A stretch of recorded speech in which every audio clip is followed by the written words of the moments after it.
வணக்கம். நான் கீதா அன்பழகன். இன்றைக்கி என்ன பதிவு நம்ம பார்க்க போகிறோம் அப்படின்னா, இந்த மால்ய பட்சத்தில், அந்த மால்யபட்ச நேரத்தில் குழந்தைகள் பிறந்தா நல்லதா இல்லை கெட்டதா அப்படின்றத பற்றின பதிவு தான். இந்த மால்யபட்சம் புரட்டாசி மாதத்தில் வரும். புரட்டாசி மாதமே மால்ய மாதம் என்று அழைப்போம். அதாவது கன்னி ராசியில் சூரியன் இருக்கும் பொழுது பிறக்கின்ற மாதம் புரட்டாசி மாதம். அதனால் கன்னி ராசிக்கு அதிதேவதை மகாவிஷ்ணு. அதனால தான் இந்த புரட்டாசி மாதத்தை பெருமாளுக்கு உகந்த மாதமாக பெருமாள் வழிபாடு நம்ம செய்கிறோம். அந்த நேரத்தில் பிறக்கின்ற குழந்தைகள் ரொம்ப அதிர்ஷ்டமான குழந்தைகள் என்று சொல்லுவோம். ஏனென்றால் ஒரு குழந்தை ஒரு வீட்டில் பிறக்கணும், ஒரு வம்ச விருத்தி வரணும் ஒரு குடும்பத்துக்கு அப்படின்னு சொன்னால் 5ஆம் இடம் வலுக்கணும். அதாவது பூர்வ புண்ணியம் பலமாக இருந்தால் அந்த வீட்டில் வருகின்ற குழந்தைகள் சற்புத்திரராக நல்ல குழந்தைகளாக பிறப்பார்கள். அந்த மாதிரி இருக்கின்ற சூழ்நிலையில் நம்மளுடைய பூர்வ புண்ணியமாகிய பித்தர்களுடைய ஆசீர்வாதம் நிறைந்த மாதம், அதிலும் குறிப்பாக இந்த மால்யபட்சம் என்கின்ற இந்த 15 திதிகள் நம் முன்னோர்கள் நம்மை காண நம் வீட்டிற்கு வருகின்ற ஒரு அற்புதமான நேரம். அவர்கள் நம் தலைமுறையினர் நம்மை நினைவு வைத்திருக்கிறாரா, வருங்கால தலைமுறையினர் நன்றாக இருக்கிறார்களா என்று பார்ப்பதற்கு வருகின்ற நேரத்தில் நம் வீட்டில் ஒரு குழந்தை புது வரவாக வந்தது அப்படின்னு சொன்னால் அந்த முன்னோர்களே வந்ததாக அர்த்தம். அந்த முன்னோர்களுடைய ஆசீர்வாதம் பரிபூரணமாக அவர்களுடைய வாழ்நாளில் கிடைக்கும். அந்த புரட்டாசி மால்யபட்சத்தில் பிறக்கின்ற குழந்தைகளுக்கு தாத்தா பாட்டி அந்த மாதிரியான ஆதரவு அதிகமாக கிடைக்கும். அது மட்டும் இல்லாமல் முன்னோர்களுடைய ஆசீர்வாதம் நிரம்பி ராகுகேதுவோடைய ஆதிக்கம் நிறைந்ததாக இருக்கும். அவர்கள் புண்ணியம் செய்தவர்கள் என்று சொல்வார்கள்.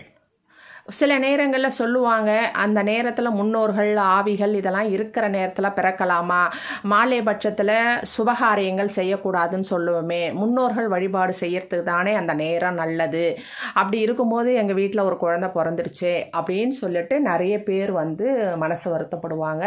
அது தவறு. அந்த நேரத்தில் குழந்தை பேரு என்பது ரொம்ப ரொம்ப அற்புதமான நல்லது, அந்த குடும்பத்திற்கும் நல்லது. அது மட்டும் இல்லாமல் 6ஆம் வீட்டில் கன்னி ராசியில் சூரியன் இருக்கும்போது பிறக்கின்ற இந்த குழந்தைகள் ரொம்ப அதிர்ஷ்டசாலி. அந்த பெற்றவர்களுக்கும் அந்த குழந்தைகள் பிறப்பது அந்த பெற்றோர்களுக்கு அதிர்ஷ்டத்தை கொண்டு கொடுக்கும். அது மட்டும் இல்லாமல் கடன், நோய், வம்பு, வழக்கு அந்த மாதிரிலாம் சொல்லுவோம் இல்லையா, அந்த பிரச்சனைகளிலிருந்து அவர்கள் வெளிவருவார்கள். அவர்களுக்கு அந்த பிரச்சனைகள் வராது. அந்த குழந்தைகள் ரொம்ப படைப்பாற்றல் மிகுந்தவர்களாக இருப்பார்கள். பெருமாளுடைய அனுகிரகம் அவர்களுக்கு பரிபூரணமாக கிடைக்கும். காக்கும் கடவுள் பெருமாள் என்பதனால் அவர்கள் காக்கும் தொழிலை செய்வார்கள். பல உயிர்களை காக்கக்கூடிய மருத்துவர்களாகவோ அல்லது வேற வேலையில் இருந்து ஆனால் 4 பேரை காப்பாற்றக்கூடிய ஒரு அற்புதமான அமைப்பில் அவர்களுடைய வாழ்க்கை அமையும். அது மட்டும் இல்லாமல் அவர்கள் ரொம்ப சிந்தனைவாதி, பேசும் திறமை மிக்கவர்கள். அவர்கள் பேசுவதை மற்றவர்கள் கேட்கக்கூடிய அமைப்பில் இருப்பவர்கள். அவர்களுக்கு அதிகமான சிந்திக்கும் திறனும் உண்டு. அது மாதிரி ரொம்ப அறிவாளியான குழந்தைகள் அந்த குழந்தைகள். அதனால் புரட்டாசி மாதத்தில் பிறக்கின்ற குழந்தைகள் ரொம்ப அதிர்ஷ்டமானவர்கள். அது ஆணாக இருந்தாலும் பெண்ணாக இருந்தாலும் அந்த குழந்தைகள். அது மட்டும் இல்லாமல் இந்த மால்யபட்சத்தில் பிறக்கின்ற குழந்தைகள் முன்னோர்களுடைய பரிபூரண ஆசீர்வாதத்தோடு வருகின்ற குழந்தைகள். அந்த குழந்தைகள் முன்னோர்களுடைய தொடர்பை உடைய குழந்தைகள் அவைகள்.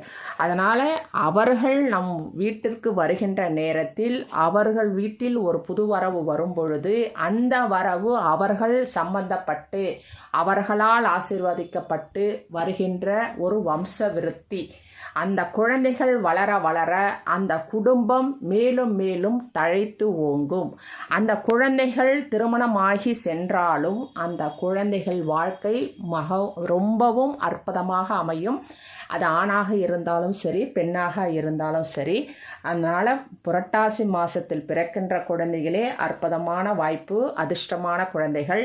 அதிலும் மால்யபட்சத்தில் பிறக்கின்ற குழந்தைகள் மிக மிக அதிர்ஷ்டமான குழந்தைகள். நான் எப்பவுமே சொல்கிறது தான், முன்னோர்கள் ஆசீர்வாதம் இருந்தால் குலதெய்வ ஆசீர்வாதம், குலதெய்வ ஆசீர்வாதம் இருந்தால் இஷ்ட தெய்வம், மற்ற தெய்வம்.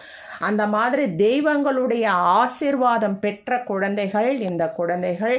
அதனால் இந்த புரட்டாசி மாதத்தில் மால்யபட்சத்தில் குழந்தைகள் பிறந்தால் நாம் வருத்தப்படக்கூடாது. அந்த குழந்தைகளால் அந்த குடும்பம் தழைக்கும். அந்த குழந்தைகளால் எதிர்காலம், அந்த குழந்தைகளுக்கும் எதிர்காலம் நன்றாக இருக்கும்.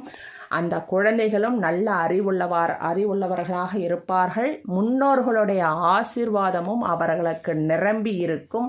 அதனால் அந்த மாதிரி மால்யபட்சத்தில் பிறக்கின்ற குழந்தைகள் நம் வீட்டில் பிறந்தால் நாம் கொடுத்து வைத்தவர்கள். ரொம்பவும் நல்லது என்பதற்காகத்தான் இந்த பதிவு. அது மட்டும் இல்லாமல் சில நட்சத்திரங்களில் குழந்தைகள் பிறந்தால் அது கீழ்நோக்கு நட்சத்திரமாக இருக்கும். அந்த குழந்தைகள் கீழ் நோக்கி பிறப்பார்கள், அதாவது பூமியை பார்த்தா மாதிரி. மேல் நோக்கு நட்சத்திரத்தில் பிறக்கின்ற குழந்தைகள் பூமியை வானத்தை பார்த்தா மாதிரி மேல் நோக்கி பிறப்பார்கள். ஒரு பக்கமாக சைடாக குழந்தைகள் பிறக்கும். அது சமநோக்கு நட்சத்திரத்தில் அந்த குழந்தைகள் பிறக்கும். அந்த மாதிரி ஒவ்வொரு நட்சத்திரக்கும் இந்த குழந்தைகள் பிறப்பதற்கும் நிறைய காரணங்கள் உண்டு.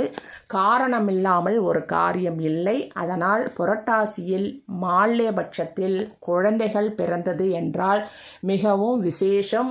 அதிலும் அந்த குழந்தைகள் எந்தெந்த கிழமையில் பிறந்தால், எந்தெந்த திதியில் பிறந்தால் என்ன மாதிரி பலன்கள் என்றும் நிறைய இருக்கு. நான் அடுத்து விரிவாக ஒரு பதிவு போடுகிறேன். சரிங்களா? நன்றி, வணக்கம், வாழ்க வளமுடன். இந்த வீடியோவை சப்ஸ்கிரைப் பண்ணுங்க, ஷேர் பண்ணுங்க, லைக் பண்ணுங்க. தேங்க்யூ.